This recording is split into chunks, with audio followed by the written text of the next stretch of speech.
दोस्तों जय हिंद और आप सभी का वेलकम है आपके प्रीतम एकेडमी में और मैं हूं पंकज कुमार। तो आज के क्लासेस में हम लोग बात करेंगे क्लास 12 का सेकेंड चैप्टर राजा, किसान और नगर। तो उस चैप्टर में हम लोगों ने पहला पार्ट लिया और ये हमारा सेकेंड पार्ट होगा उस वीडियो का, यानी कि उस पूरे चैप्टर का। तो हम लोगों ने पहले पार्ट पे हम लोगों ने कुछ चीज़ों पे डिस्कशन करी थी और वो कुछ चीज़ें क्या थी कि किस तरह से हड़प्पा सभ्यता के बाद जैसे ही यहाँ पे एक आरंभिक राजनीतिक का आरंभ होता है तो किस तरह से यहाँ पे चीज़ों का विकास देखने को मिला और किस तरह से इस सभ्यता को या फिर इस चैप्टर में जो भी कुछ हम लोग पढ़ेंगे तो किस तरह से जानेंगे कि यहाँ से एक आरंभिक राजनीति की स्टार्टेड हुई थी, शुरुआत हुई थी। तो हम लोगों ने उसमें देखा था कि एक जेम्स प्रिंसेप करके कोई व्यक्ति था जिन्होंने इस पूरे काल को खंगोलने का काम किया और खंगोलने के बाद पूरी आरंभिक राजनीति के बारे में जानकारी देने का काम किया। तो हम लोग पूरे इसके बारे में देखे थे। तो आज हम लोग बात करेंगे कि इस टॉपिक में हम लोगों ने वहां तक जितना भी पार्ट हम लोगों ने देखा था उसके आगे का पार्ट मैंने आपको बोला था कि हम लोग अब यहां से पढ़ेंगे कि प्रारंभिक राजनीति या प्रारंभिक इतिहास की जहां से स्टार्ट होती है, ठीक है ना, प्रारंभिक राज्य की जहां से मैं बात करूं कि यहां से राज्यों का स्टार्टेड होता है। लोग यहां से अपना राजा, अपना सेना, अपना संसाधन सब कुछ अपना अपना करना स्टार्ट किया और यहां से नियमों को भी लिखा गया कि राजा का नियम क्या हो सकता है, प्रजा का क्या काम हो सकता है ना, सब कुछ हम लोग आज के वीडियो पे देखेंगे। तो बेसिकली आज का वीडियो हम लोग दो टॉपिक पे बना रहे हैं। एक टॉपिक बना रहे हैं हम लोग कि उस समय जब प्रारंभिक राज्य की बात हुई, यानी कि जब लोग अपने अपने राज्य बनाने लगे, अपने अपने क्षेत्र का सीमांकन करना स्टार्ट किया, तो उस समय लोग जनपदों में बटे हुए थे। आखिर जनपद क्या है हम लोग उसके बारे में बात करेंगे। 16 जनपदों में कौन कौन सा नाम है उनके बारे में देखेंगे। तो पूरे इस ओवरऑल टॉपिक पे पहले हम लोग बात करेंगे कि आरंभिक राज्य में कुछ जनपदें थी जो पूरे क्षेत्र को चलाने का काम करती थी, अपने क्षेत्र पे शासन करने का काम करती थी। और उन जनपदों का सबसे बड़ा जनपद का मैं बात करूं, जैसे स्कूल में बहुत सारे टीचर होते हैं लेकिन उन टीचरों में से एक हेड होते हैं जिसको हम लोग प्रिंसिपल या हेड सर बोलते हैं। तो उसी तरह जितने भी जनपद थे उन जनपदों में से कोई एक था जिनका जो कौन था, हम लोग इसके बारे में पूरा ओवरऑल चर्चा करेंगे। तो पहले जानते हैं कि प्रारंभिक राज्य का जो टॉपिक है उसका फर्स्ट पॉइंट क्या है कि 16 जनपद। पहले हम लोग 16 जनपदों के बारे में जानते हैं। 16 जनपदों के बारे में जानने से पहले हम लोग कुछ चीजों को जानते हैं कि आपको पता है कि प्रारंभिक भारतीय इतिहास में ये जो पूरा जो घटना, भारतीय इतिहास की हम लोग बात करेंगे, जब से राजाओं का बनना शुरू हुआ, राजा लोग राज करना शुरू किए, अपनी शासन व्यवस्था चलाना स्टार्ट किए, तो वो जो पूरा टाइम है वो कब का बात है, 6ठी शताब्दी का हम लोग बात कर रहे हैं। तो 6ठी शताब्दी ईसा पूर्व एक महत्वपूर्ण बदलावों का काल माना जाता है और इस काल के बदलावों का बहुत सारा कारण है कि सबसे पहले हम लोगों ने हड़प्पा सभ्यता को देखा और हड़प्पा सभ्यता में हम लोगों ने जो चीजों को देखा उनसे कहीं ज्यादा विकसित और एक अच्छी चीजों के बारे में हम लोग इस काल में हम लोग पढ़ रहे हैं। तो हम लोगों ने देखा था कि ये जो 6ठी शताब्दी पूरी काल है वो हड़प्पा सभ्यता के काल से थोड़ा ज्यादा विकसित है, इसीलिए इस काल में बहुत ज्यादा हमको बदलाव देखने को मिला। आखिर हम लोग ये बदलाव क्या क्या है और ये बदलाव के कारण क्या, हम लोग पहले जानते हैं कि ये बदलाव के कारण क्या है।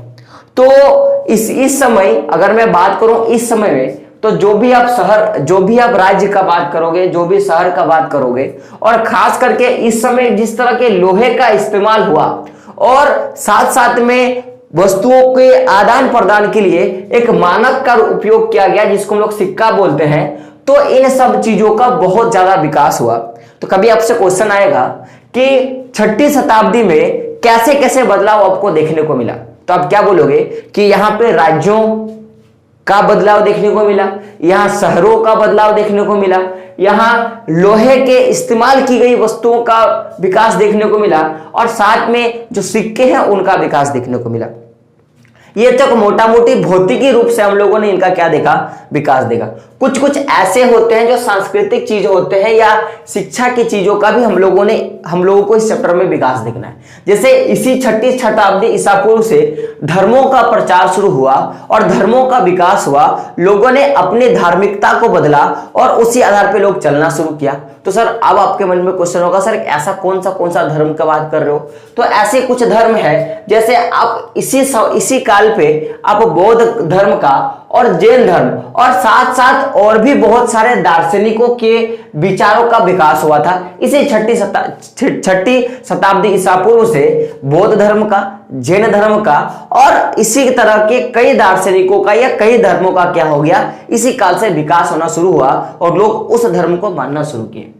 तो आखिर हम लोगों ने देखा कि इस पूरे प्रारंभिक राज्य में 16 जनपदों में क्या क्या बदलावें हुई। अब हम लोग इस चैप्टर पे आगे बढ़ेंगे और हम लोग देखेंगे कि आखिर ये 16 जनपद कौन कौन है। तो देखिए 16 जनपद यानी कि 16 जगह आप समझ लीजिए। 16 जनपद यानी क्या होता है, 16 जगह आप समझ लीजिए। तो जितने भी ग्रंथ, चाहे बौद्ध के द्वारा जितने भी ग्रंथ लिखे गए हो या जैन के द्वारा जितने भी ग्रंथ लिखे गए हो या अलग अलग जितने भी दार्शनिक है उनके द्वारा जितने भी ग्रंथ लिखे गए हो, सब में जो 16 जनपद है उनके नाम अलग अलग हैं, क्योंकि सबके विचार अलग थे, सबके सोच अलग थी, सबकी सोचने की शक्ति अलग थी। तो ये जो 16 जनपद है वो अलग अलग है, लेकिन अलग अलग होने के बावजूद कुछ ऐसे जनपद हैं जिनका नाम आपको कुछ में ज्यादा मात्रा में देखने को मिलेगा। यानी कि मान लिया जाए कि 16 जनपद है तो 16 जगहों का नाम होगा। तो बौद्ध ग्रंथ ने 16 जनपदों का नाम लिखा, जैन ने 16 जनपदों का नाम लिखा और बाकी कुछ दार्शनिक आए थे उन्होंने भी कुछ जनपदों का नाम लिखा। तो अब इसमें क्या होता है कि जैन ने जितने भी जनपद लिखे हो सकते हैं उनमें से कुछ बौद्ध द्वारा लिखी गई जनपदों से मेल खाता हो। तो जो जनपद मेल खाया तो उसका मतलब यह था कि हो सकता है कि उस जनपद का उपयोग सबसे ज्यादा होता होगा, तभी ना जाके दोनों में मिला। तो जाहिर सी बात है कि जैसे कि मान लो कि आप पिकनिक करने के लिए जाओगे तो आपके साथ आपका जो दोस्त जाएगा वो एक ही अगर आप उसने 10-12 आइटम बनाए, आपने 10-12 आइटम बनाया, तो उसमें से जो पूरी होंगी या कुछ ऐसे सामान होंगे जो बराबर मिलेगा। यानी कि हो सकता है कि उस समय आटा का बिक्री ज्यादा होता होगा, क्योंकि आपके जो 10-12 दोस्तों उन्होंने रोटी बनाया तो आटा का उपयोग ज्यादा हुआ ना। तो हम लोग उपयोग के आधार पर हम लोग बोल सकते हैं कि कुछ ऐसे सबसे ज्यादा उपयोगी जो जनपद थे मैं उनके नाम आपको बताऊंगा और आपके बोर्ड से यही क्वेश्चन पूछे जाएंगे कि सबसे ज्यादा उपयोग किए जाने वाले जनपदों के नाम लिखे या 6 जनपदों के नाम लिखे। तो वो क्या है, वो बज्जी है, मगध है, कोसल है, कुरु है, पांचाल है, गांधार है और क्या है, अवंती है। मैं फिर से रिपीट कर दूं कि उस समय सबसे ज्यादा उपयोग किए जाने वाले, अगर मैं बात करूं जनपदों के बारे में या महाजनपदों के बारे में, तो वो क्या है, बज्जी है, मगध है, कोसल है, कुरु है, पांचाल है, गांधार है और क्या है, अवंती। अब मेरे साथ बोलो, बज्जी, मगध, कोसल, कुरु, पांचाल, गांधार और अवंती। तो क्वेश्चन आपसे आता है कि 6 जनपदों के नाम लिखे, तो आप ये लिख सकते हो, कुरु, मगध, कोसल, पांचाल, गांधार, अवंती, भज्जी, लिख सकते हो आराम से। अब हम लोग बात करते हैं कि सर आपने मेरे को जनपदों के बारे में इतना कुछ बता दिया, अभी तक आपने ये नहीं बताया कि सर जनपद क्या होता है। तो पहले हम लोग जनपदों के बारे में चर्चा करते हैं। तो जनपद हम लोगों ने देखा था कि किस तरह से जनपदों में विकास हुआ, जनपद के नाम क्या क्या थे। हम लोग बात करते हैं कि जनपद क्या है। तो समझिए जनपद क्या होता है। तो जनपद को क्या बोलेंगे कि कोई भी एक भूखंड है जहां पे कोई जन का अर्थ क्या होता है, लोग, जनजाति या कुल, लोग, जनजाति या कुल। अब कोई भूखंड है जहां पे कोई जन लोग क्या करते होंगे, बस जाते हैं, उसी को हम लोग क्या बोलते हैं, जनपद बोलते हैं। जैसे कि आप जिस क्षेत्र में रह रहे हो, अगर उस पूरे क्षेत्र में आपके ही जनजाति के लोग, जैसे मुंडा, संथाल, ये सब होते हैं। तो जैसे कि झारखंड में परगना के नाम से फेमस है कि संथाल परगना, यानी कि ये पूरा जो क्षेत्र है वो किसका है, संथाल जनपदों का है। समझ रहे हो मेरी बात। तो उसी तरह का ऐसा कोई भूखंड जहां पे जनजातीय लोग या किसी कुल के लोग निवास करते हैं उस पूरे क्षेत्र में, तो उस पूरे क्षेत्र को हम लोग क्या बोलेंगे, उसको हम लोग जनपद बोलते हैं। बात कर रहे हैं। तो जनपद का अर्थ हम लोग समझ गए कि ऐसा भूखंड जहां कोई जन यानी कि लोग या जनजाति या कुल बस जाते हैं, उसको क्या बोलते हैं, जनपद बोलते हैं।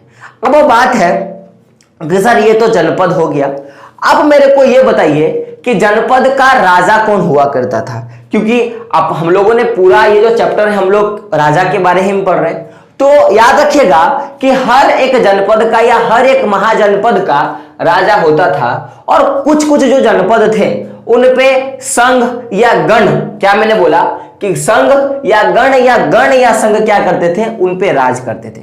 अब बात है कि सर संघ गण यानी कि कोई एक व्यक्ति और संघ माने क्या होता है, समूह के साथ यानी कि जनपद में कभी कभी इलाकों में देखा गया है कि यहां पे एक व्यक्ति तो शासन करता था और कुछ कुछ जनपद में क्या होता था कि वहां पे समूह में लोग क्या करते थे या संघ के रूप में क्या करते थे, लोग वहां पे अपना काम करते थे या उस क्षेत्र का वो नियंत्रण करते थे या उस क्षेत्र का वो क्या होते थे, राजा होते थे। तो सर कई जनपदों में क्या होता था कि यहां पे संघ अथवा समूह शासन करता था और उस समूह का हर एक व्यक्ति क्या होता था कि शासक होता था। उस समूह का हर एक व्यक्ति क्या होता था, शासक होता था। मान लिया जाए कि एक एस नाम का कोई जनपद है या एक पी नाम का कोई जनपद है, उस पी नाम के जनपद में टोटल 5 लोगों का संघ है जो उस पी नाम के जनपद पे क्या करते हैं, शासन व्यवस्था चलाते हैं, अपना नियंत्रण करते हैं। तो अब जो उस पी नाम का जो जनपद है उस पे 5 व्यक्ति जो शासन कर रहे हैं, जो संघ बना के अपना शासन व्यवस्था चला रहे हैं, वो पांचों के पांचों क्या होंगे, उस जनपद का राजा होंगे। उस जनपद के शक्ति भार को संभालने का वो क्या करेंगे, काम करेंगे। समझ गए आप यहां तक समझ गए।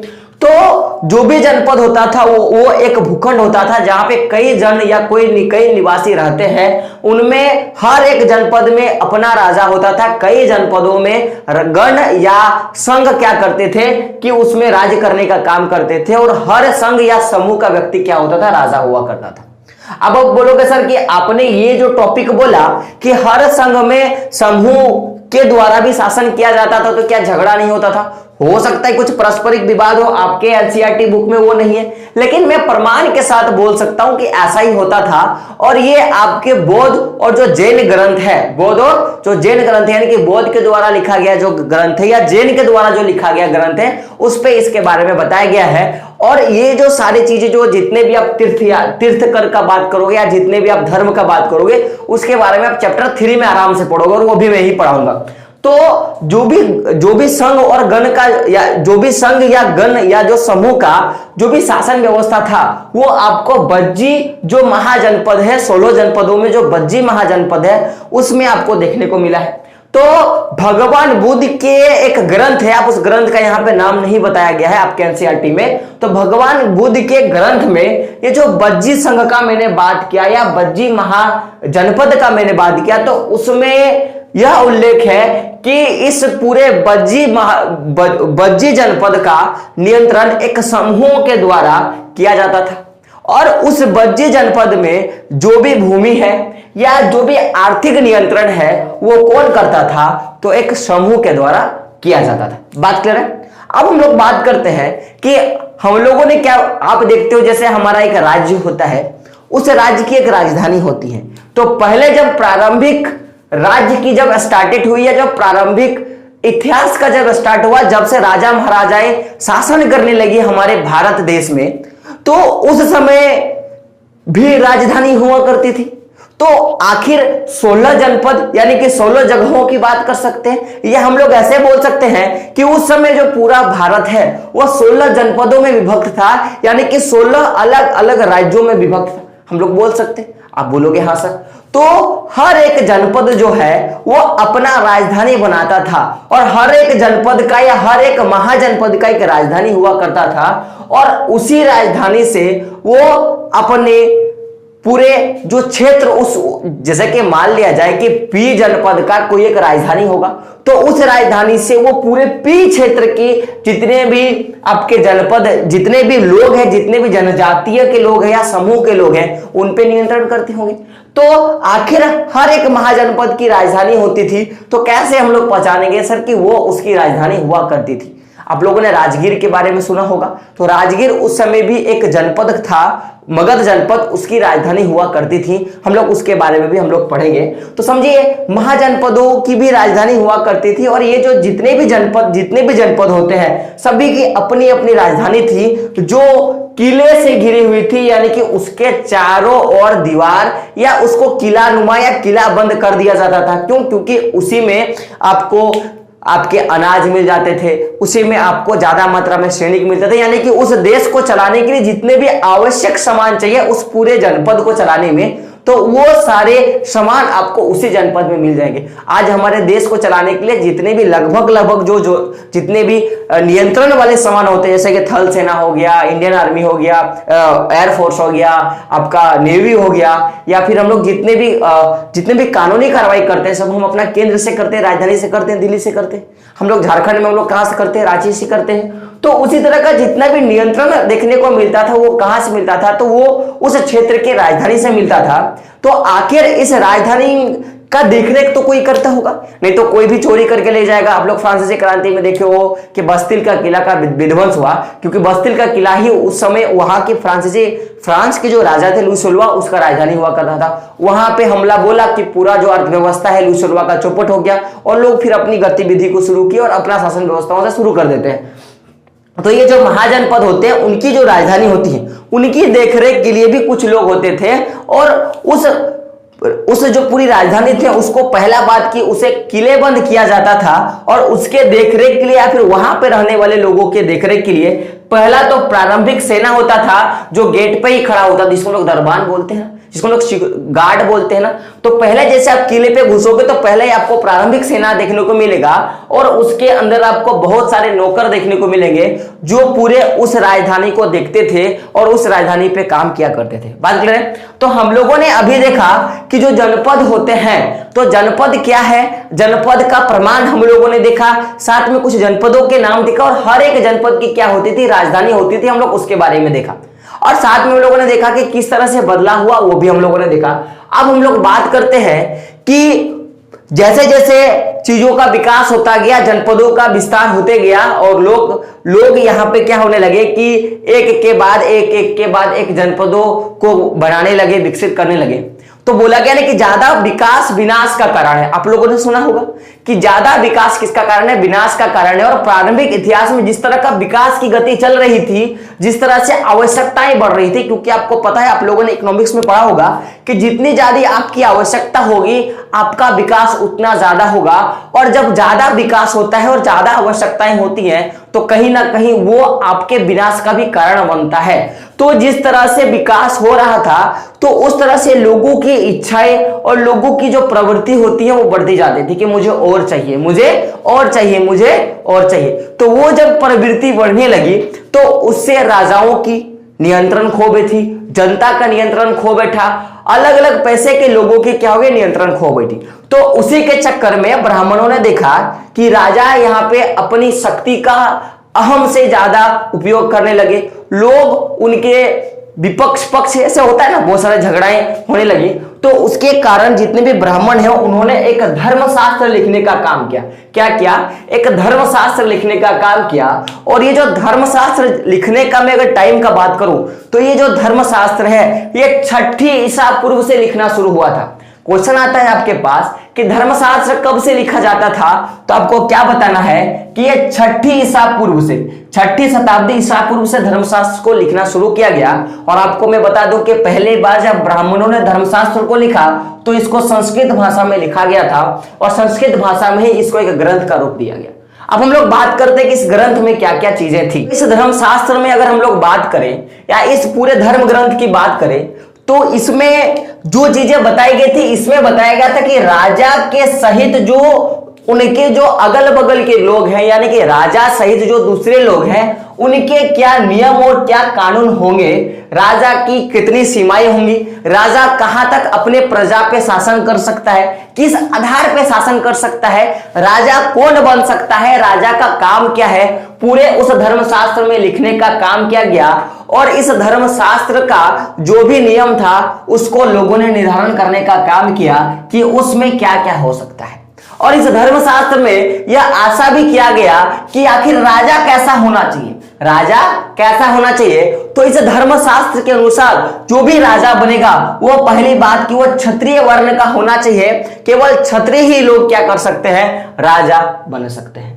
राजा का कार्य का बात करें तो ये जितने भी कृषक समुदाय है उस क्षेत्र के, जितने भी व्यवसायी व्यवसायी लोग हैं या जितने भी शिल्पकारी लोग हैं, उनसे वो क्या करेंगे, वो अपने लिए, उनके लिए, उनके सुरक्षा के लिए या उनके राज्य में विकास के लिए उनसे क्या लेंगे, कर लेंगे अथवा भेंट वसूलने का क्या करेंगे, काम करेंगे। ये किसका काम दिया गया, राजा का।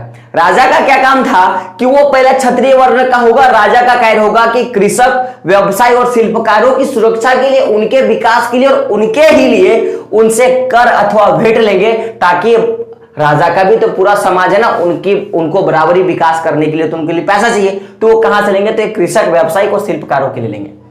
अब हम लोग बात करते हैं, तो पूरा हम लोगों ने यहाँ पे जो चीजें देखी उसमें हम लोगों ने देखा कि प्रारंभिक राज्य में क्या व्यवस्थाएं थी, किस तरह का जनपद बटा हुआ था, जनपदों की समूह देखा, और हम लोगों ने कुछ प्रमाण देखे जहां पे जनपदों की उल्लेख है, जनपदों के बारे में जानकारी, उनकी राजधानी के बारे में देखा।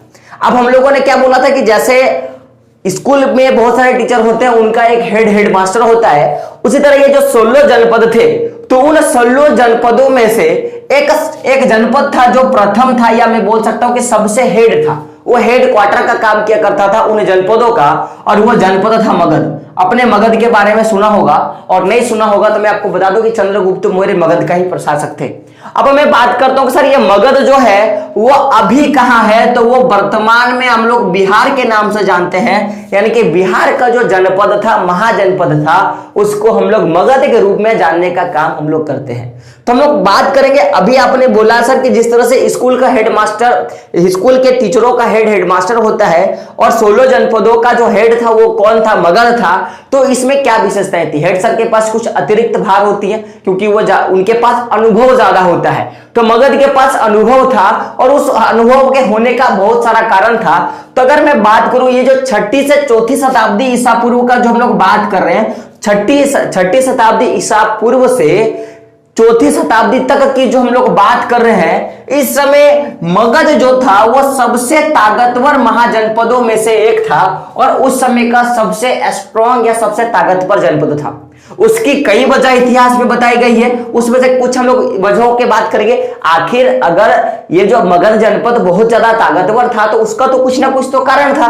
तो वो कारण क्या था कि पहला जो था वो मगध में जो कृषि की उपज होती है वो सबसे अच्छी थी बाकी जनपदों के हिसाब से। आज भी देख लो, ये जो बिहार का जो पूरा इलाका है, पहले झारखंड जो होता था वो बिहार में सटा हुआ था, तो आप देखोगे इस वाले पूरे इलाके में, क्योंकि सबसे ज्यादा आपको बिहार इस समय सबसे ज्यादा आपको क्या देखने को मिलेगा, जाहिर सी बात है कि आप देखो यहाँ पे गंगा नदी बही है, साथ बिहार में आज भी सबसे ज्यादा खेती होती है मेरे हिसाब से, है ना।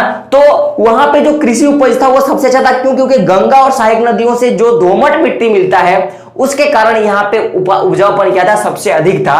तो इसकी एक वजह क्या थी कि यहाँ की जो उपज है, कृषि उपज सबसे अच्छी थी।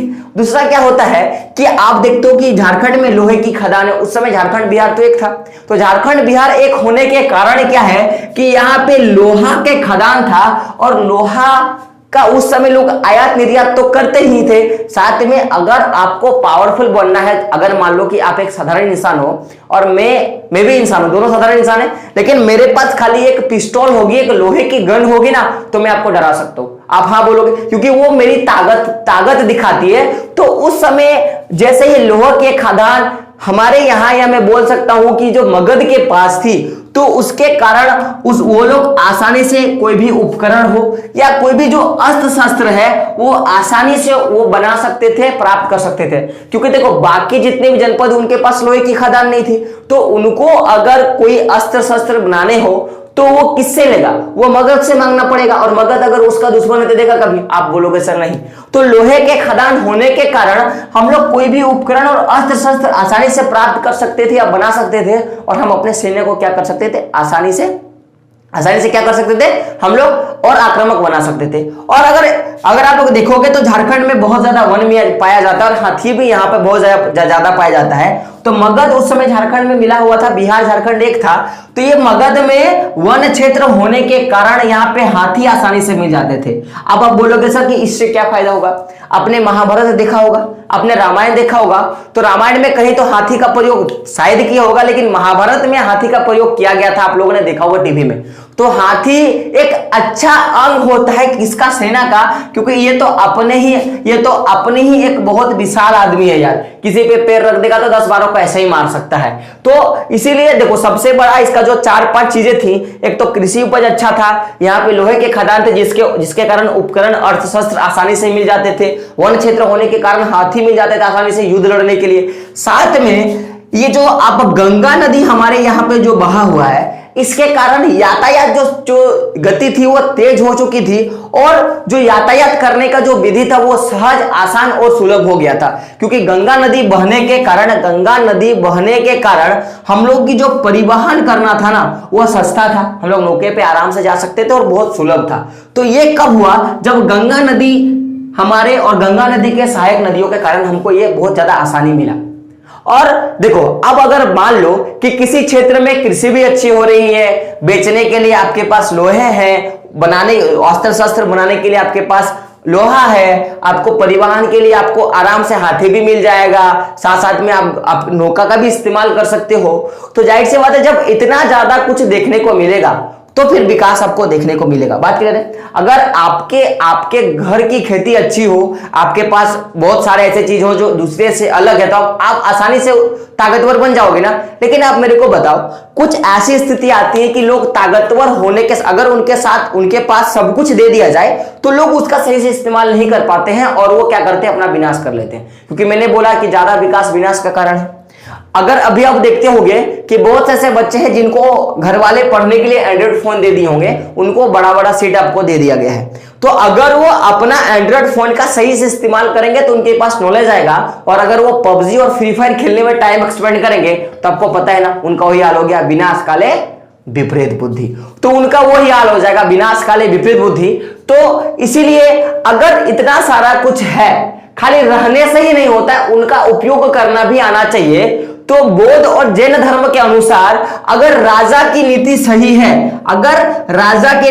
है, राजा जो भी व्यवस्था लागू करता है अपने जनपद में, अपने क्षेत्र में, अगर वो अच्छा है और वो जनता के प्रति अच्छा है और वो जनता को लाभ दे रहा है, तो जाहिर सी बात है कि उस क्षेत्र का और ज्यादा विकास होगा।